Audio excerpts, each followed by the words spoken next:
நீங்கள் உப்பப்பம் பண்ண போகிறேன். அதுக்கோசரம் 4 பருப்பு போட்டு அரைச்சி வச்சுருக்கேன். அடை மாதிரியும் பண்ணியாச்சு. பாக்கி இருக்கிற மாவு உப்பப்பம் தான் மாவு. இது ஆக்சுவலாக இதுக்கு வந்து துவரம்பருப்பு, கடலப்பருப்பு, உளுத்தம்பருப்பு, பாசிப்பருப்பு 4த்தையும் சேம் ரேஷியோவில் போட்டு வரமிளகா, காஞ்ச மிளகா, பெருங்காயம், கருவேப்பிலை போட்டு அரைச்சி வச்சுருக்கேன். நல்லா அரைச்சாச்சு நைஸாக. இது வந்து கொஞ்சம் கொத்தமல்லி அரைக்கும் போது போடாததுனால இதை கொத்தமல்லி இதில் போட்டிருக்கேன். இந்த கொத்தமல்லியை போட்டு கலந்து அப்பக்காரர் இருக்குல்ல, ஹோல் 4 குழி இருக்கிற அப்பக்காரர், அதில் கொஞ்சம் கொஞ்சமாக விட்டு அப்பம் மாதிரி பண்ணி எடுக்க வேண்டியதான். ரொம்ப டேஸ்ட்டாக இருக்கும். பண்ணலாம். இப்போது பார்க்கலாம் வாங்க. அப்பம் பண்ண ஸ்டார்ட் பண்ணிடலாம். எண்ணெய் காஞ்சி கொடுத்து எண்ணெய் விட்டுருக்கேன். இது கொஞ்சம் கொஞ்சமாக அதில் விட்டுடலாம். அது கொஞ்சம் நல்லா சூடாக இருக்கணும். அப்போ தான் நல்லா வரும். அது அப்படியே மேலே எழும்பி வரும். வெந்த உடனே ஆட்டோமேட்டிக்காக மேலே எழும்பி வரும். அப்போ நம்ம எடுத்துடலாம். எடுத்துட்டு திருப்பி போடணும். வேகட்டும், பார்க்கலாம். இது நம்ம இப்போது 2 கத்தியை வச்சு அப்படியே திருப்பிடலாம். பாருங்கள், சூப்பராக வருது உப்பப்பம். இது சில பேர் இட்லி மாவில் கூட வெங்காயம் போட்டு பண்ணுவாங்க. இதில் நிறைய நான் தேங்காய் போட்டிருக்கேன். அது சொல்ல மறந்துடுத்து. தேங்காய் போட்டிருக்கிறதுனால டேஸ்ட்டாக இருக்கும். அதனால் வெங்காயம் போடல. வெங்காயமும் போடலாம், தேங்காயும் போடலாம். எது வேணால் அவங்கவுங்க டேஸ்ட் ஏற்ற மாதிரி போட்டுக்கோங்க. இன்றைக்கி நான் தேங்காயும் நிறைய போட்டிருக்கேன். டேஸ்ட்டாக இருக்கும்.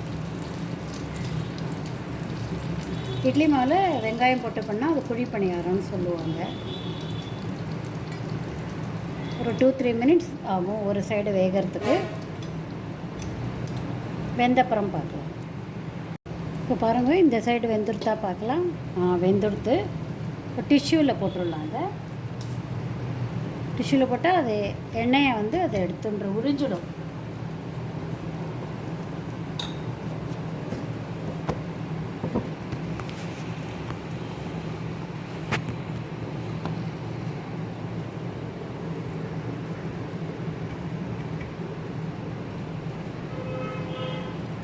இந்த பக்கம் எண்ணெய் கொஞ்சம் கம்மியாக இருக்கணும். அதனால தான் கொஞ்சம் ஒட்டின்னு இருக்குது.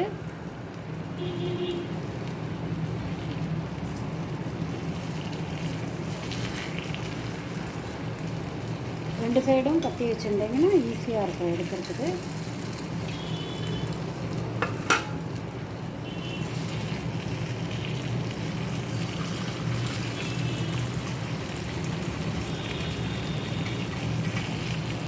இப்போ எண்ணெயை விட்டுட்டு திருப்பியும் வைக்கலாம்.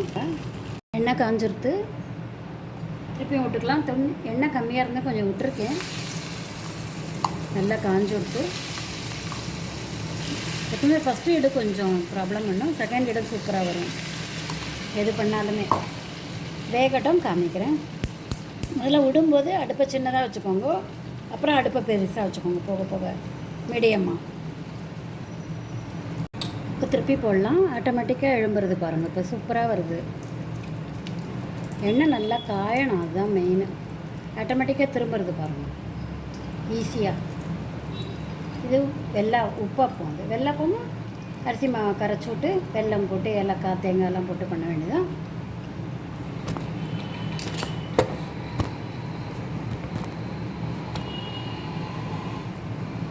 திருப்பி போட்டாச்சு. கொஞ்சம் வேகட்டும், பார்க்கலாம். இப்போ பாருங்கள், நல்லா வெந்திருக்கும்னு நினைக்கிறேன். பார்க்கலாம்.